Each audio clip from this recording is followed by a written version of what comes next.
referente a la intervención del profesor William, dos cosas me llamaron la atención profundamente.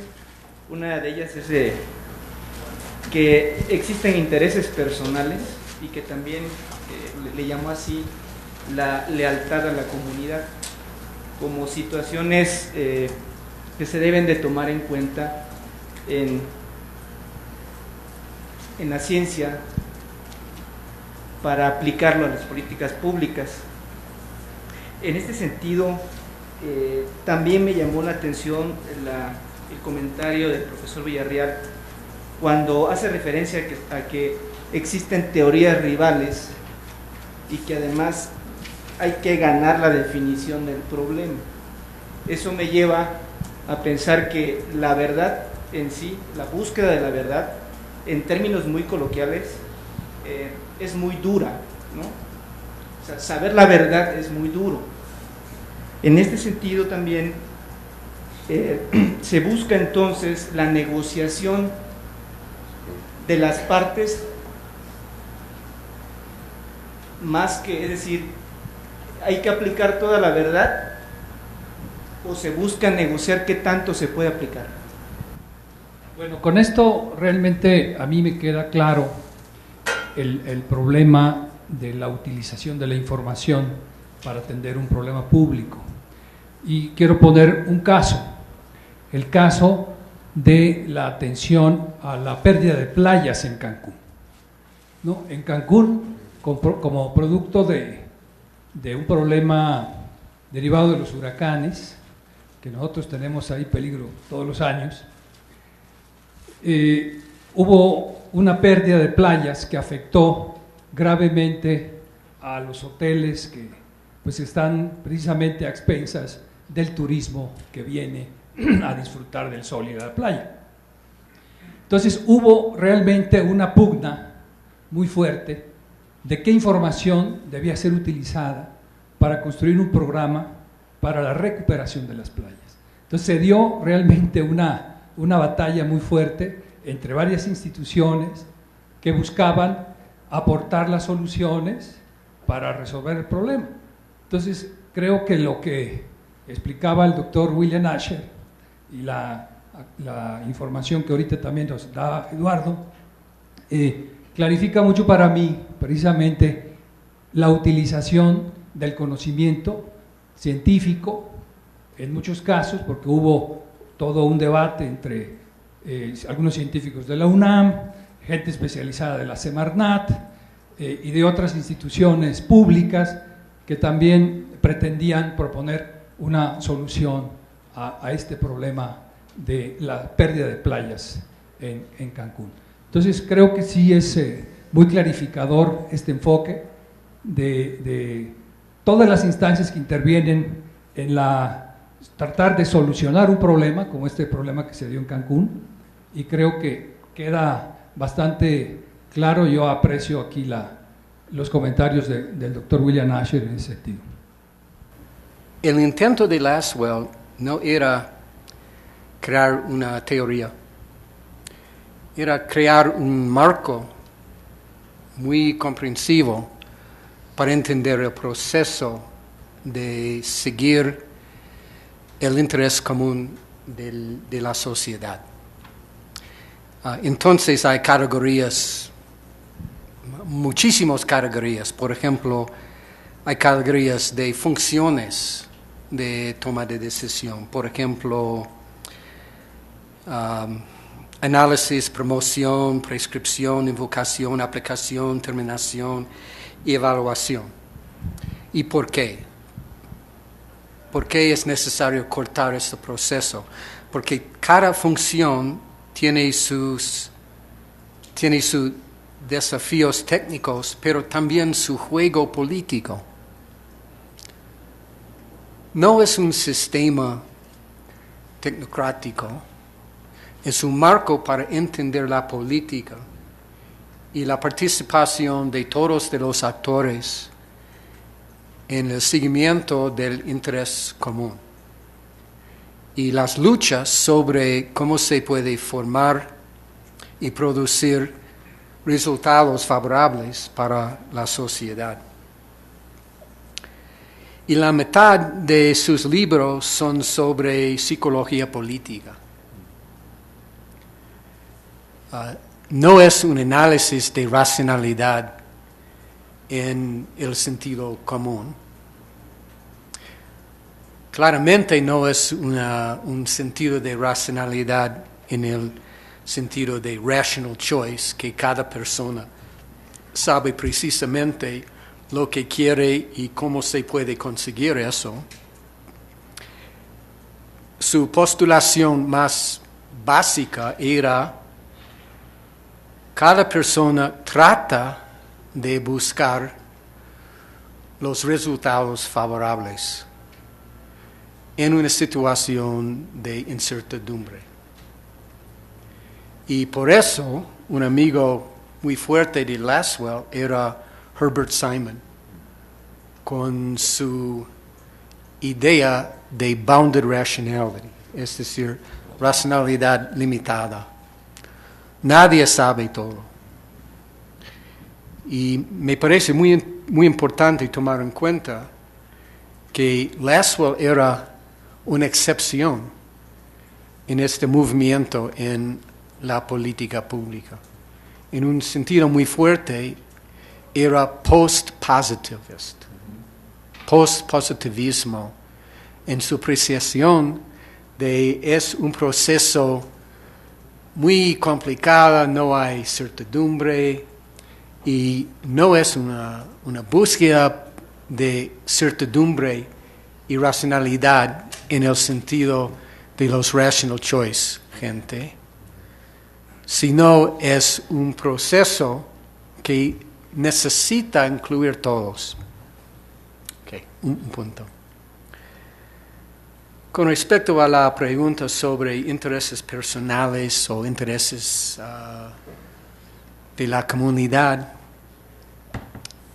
estoy tratando de expresar que una responsabilidad de los gobernantes, de funcionarios como ustedes, es entender cuáles son los beneficios que la sociedad quiere o la sociedad necesita, qué importancia tiene cada beneficio, y por eso necesitamos incluir consideraciones de la comunidad. Cada persona acá, me imagino, tiene intereses personales o intereses por parte de sus familias y un compromiso a su comunidad. Es una mezcla. Y la ventaja de un método como preferencia declarada es la oportunidad de incorporar eso. Y lo mismo con referéndum. Entonces, ustedes tienen que tomar en cuenta que los ciudadanos tienen motivos mixtos, tienen sus compromisos a la comunidad y sus compromisos a sus familias, y necesitamos expresar los dos.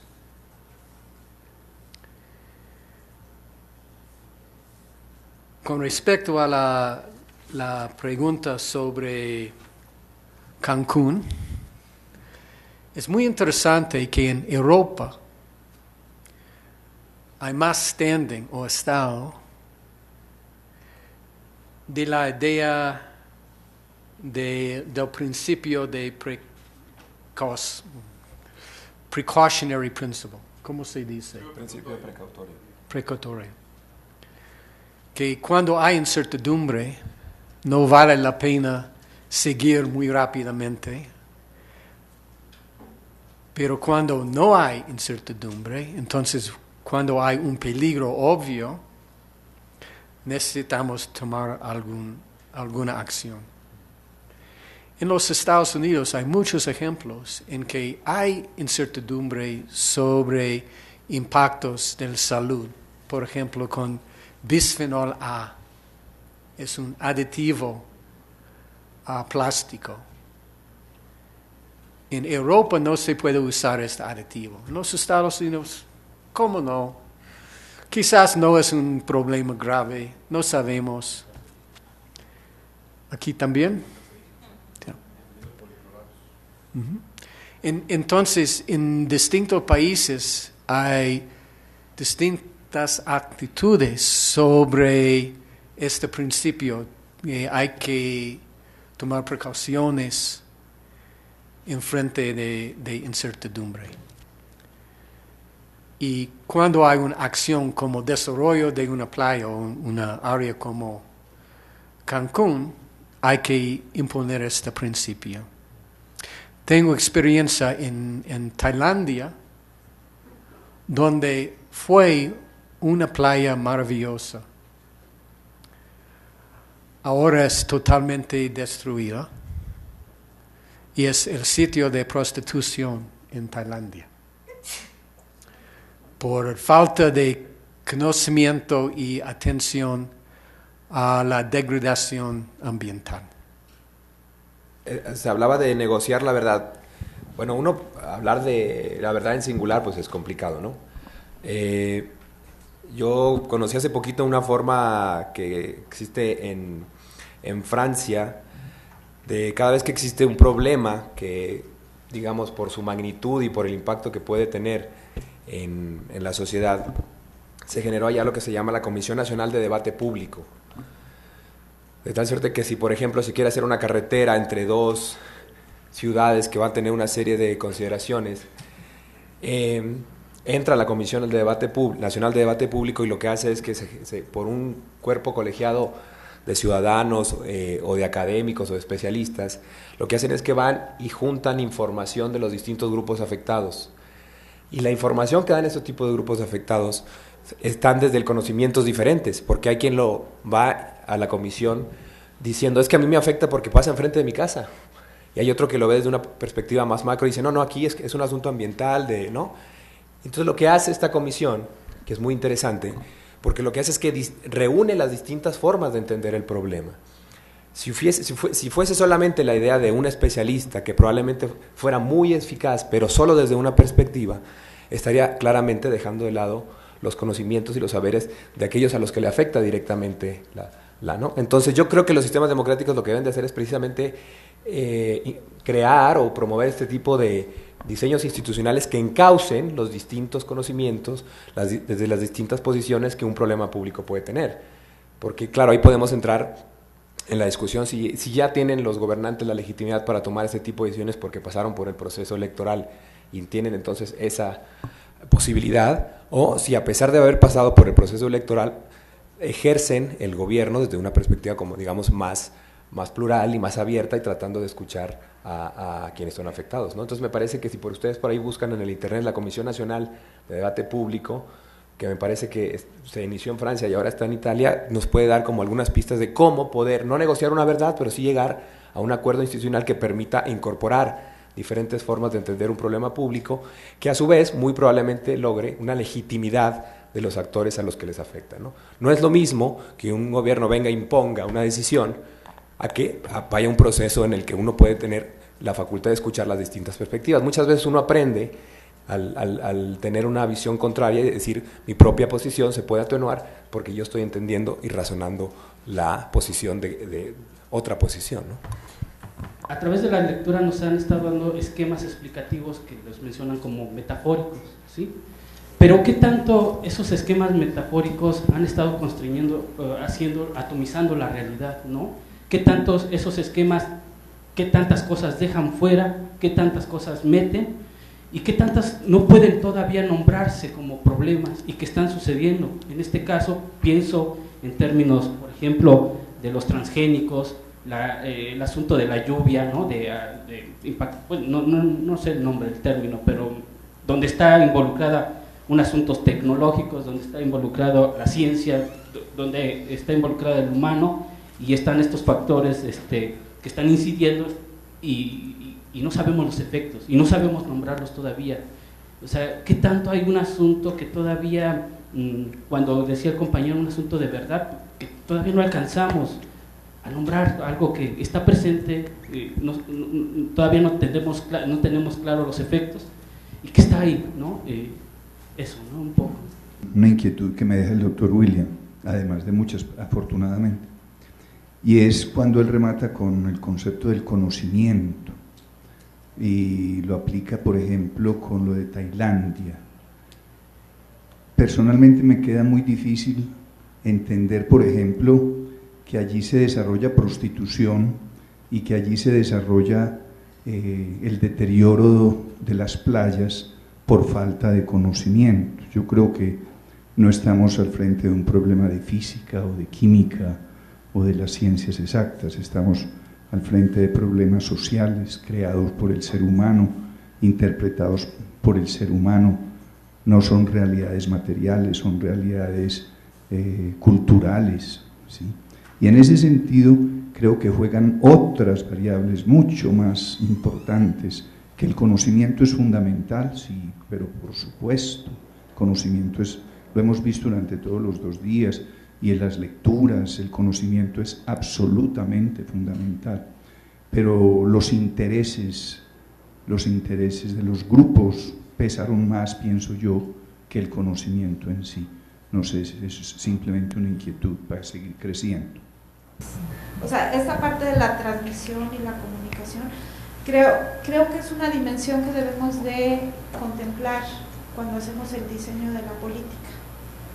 Y entender, como habían dicho ustedes, que hay una racionalidad limitada, y entonces estamos viendo el elefante desde la perspectiva que podemos ver al elefante, porque a veces nos hace falta tiempo, o sea, hay que tomar decisiones más rápidas de lo que buscar toda la información disponible o podría tomarnos, ¿no?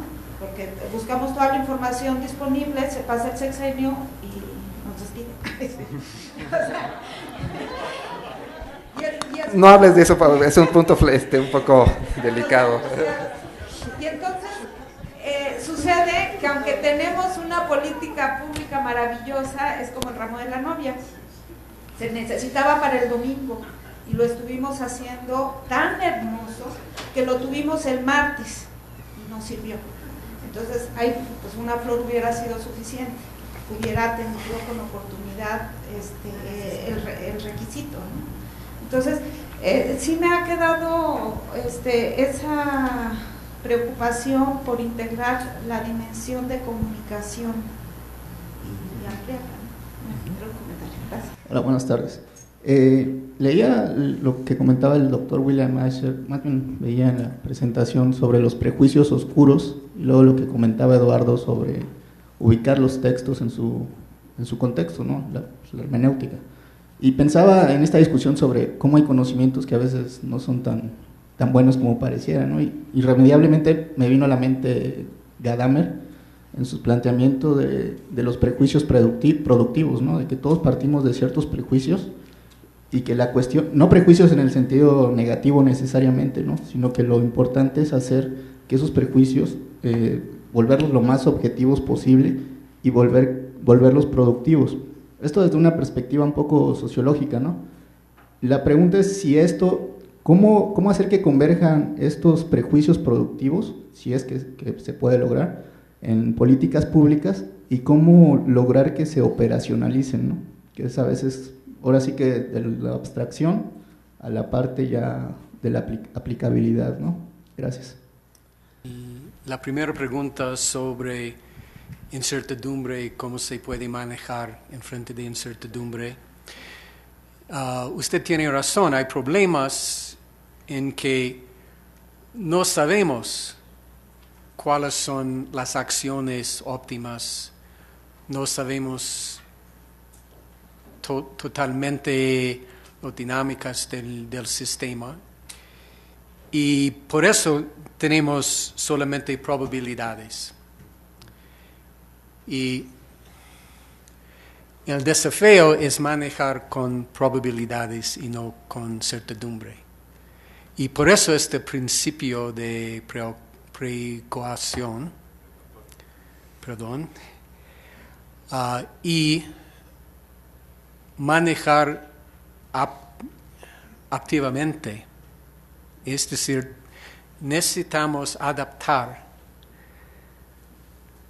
nuestras políticas públicas en frente de más información para enfocar más en los problemas cuando hay más información sobre los problemas.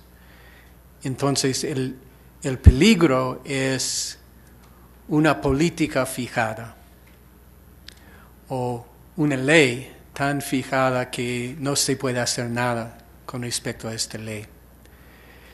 Y dentro de un gobierno hay una tentación de hacer lo mismo que antes, porque presidentes son más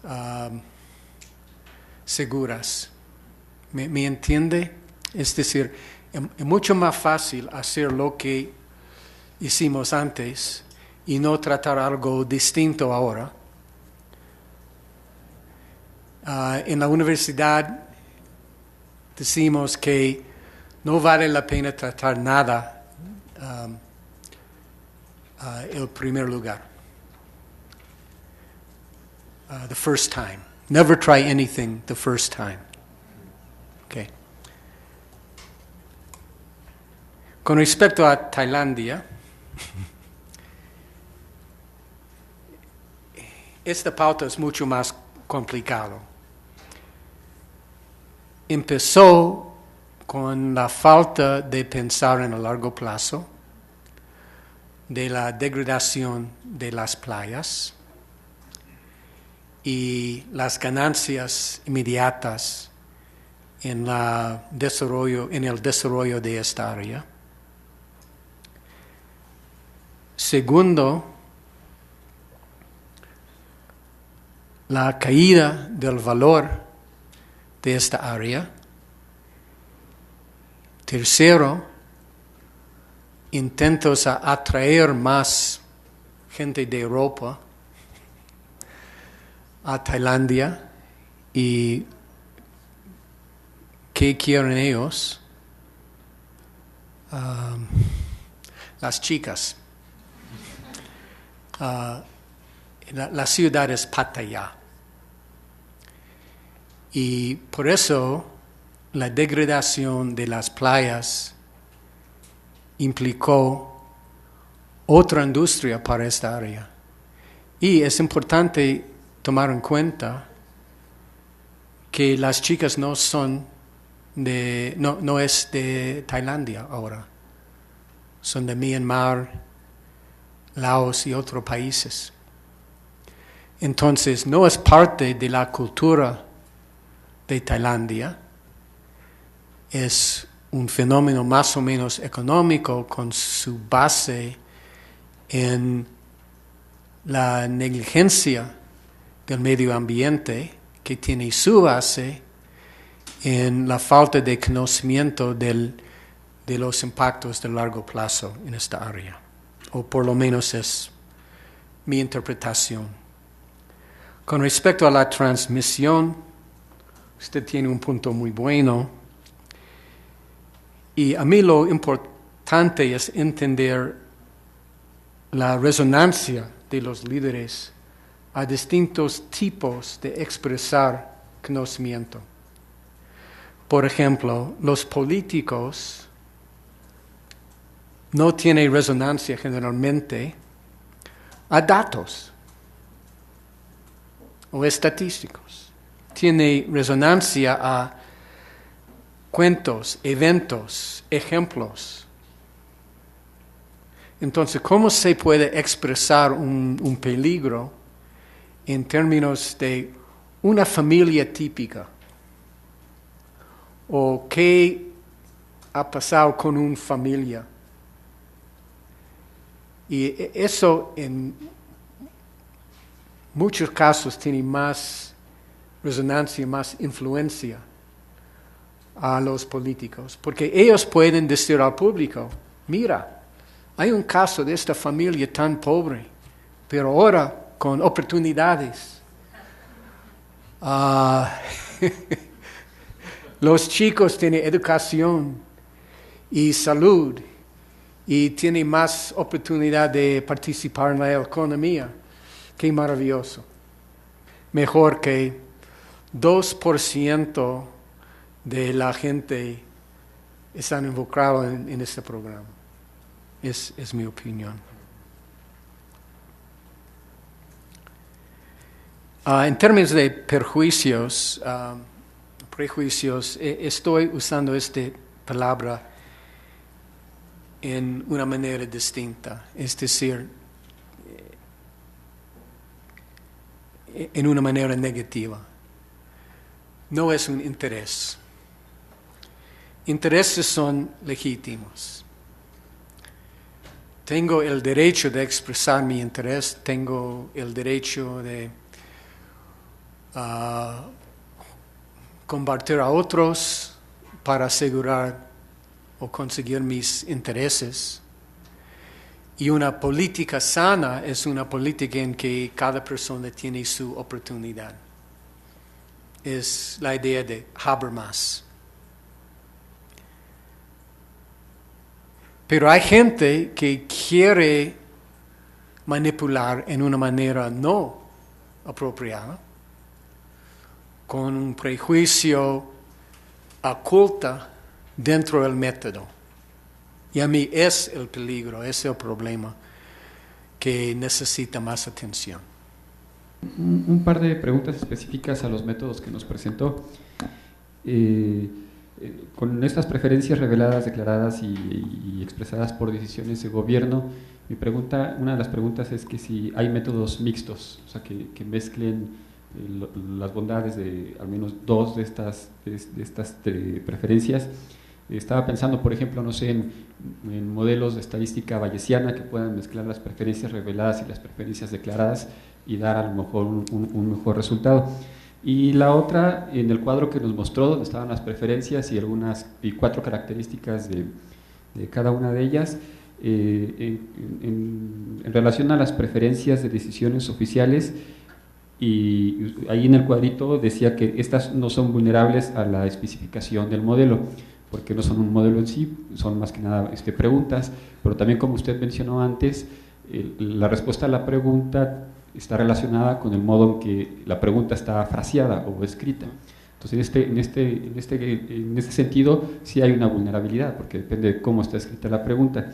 Y también puso que las preferencias de decisiones oficiales no son vulnerables a datos excluidos, pero no sé si pensamos también como el ejemplo que dio en un referéndum y consideramos que la participación es muy baja, entonces estamos excluyendo el sí o no, o sea, la respuesta de un montón de gente. Entonces también los podríamos considerar como datos excluidos. Entonces, en este sentido, las preferencias de decisiones oficiales sí serían también vulnerables a la exclusión de datos. Entonces, Ok. La pregunta sobre ¿hay métodos mixtos? La respuesta es sí, hay. Por ejemplo, vale la pena con el método de preferencias reveladas empezar con un grupo del pueblo para determinar lo que es importante para ellos. Es la densidad de árboles, es aire puro, es conveniencia, es ¿qué es? Entonces se puede conseguir preferencias declaradas para impulsar el método de preferencias reveladas. Pero hay una limitación fuerte, que es cada método es caro. Para hacer un estudio de preferencias reveladas requiere 1000 casos y mucha gente para analizar, para coger y analizar los datos. Es bastante complicado. Encuestas son caros también. Cuando es factible, es preferible presentar los dos y empezar un debate sobre las diferencias en los resultados de los dos. En esta manera se puede aislar el peso de compromiso a la comunidad, por ejemplo. Pero es bastante difícil porque son métodos caros. Y por eso en los Estados Unidos el EPA están usando estudios de 20 años, estudios obsoletos, pero no hay plata para recrear una preferencia revelada sobre agua limpia. Es una lástima.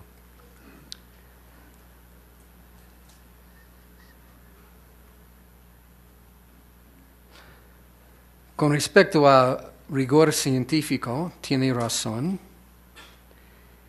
¿Y cómo se puede influir los líderes y la gente en las limitaciones? Pero los resultados también. Y hay muchos métodos. Podemos empezar con la ventaja de incluir los líderes en el diseño de la investigación. Un problema para nosotros, como académicos, es que pensamos que tenemos mucho conocimiento, pero no tengo audiencia. Expresamos nuestro conocimiento en términos muy técnicos para mantener nuestras reputaciones, y los líderes no tienen interés. Y a veces no tienen fe en nuestros métodos o en el foco de nuestros esfuerzos. Pero sí hay participación de los líderes en el diseño de la investigación, lo que es importante para los líderes con sus presiones políticas. Tenemos más interés por parte de los líderes en nuestros resultados, pero igualmente con la gente. Y por eso estos métodos, con esta lista, y a propósito, puedo mandar a cualquier persona mi PowerPoint, si quiere, porque hay más en esta presentación. Pero hay muchos métodos, la mayoría de Europa, que es más avanzado que los Estados Unidos en este esfuerzo, para incorporar representantes del pueblo, líderes, expertos, funcionarios en el diseño de la investigación. Bueno, algo más optimista.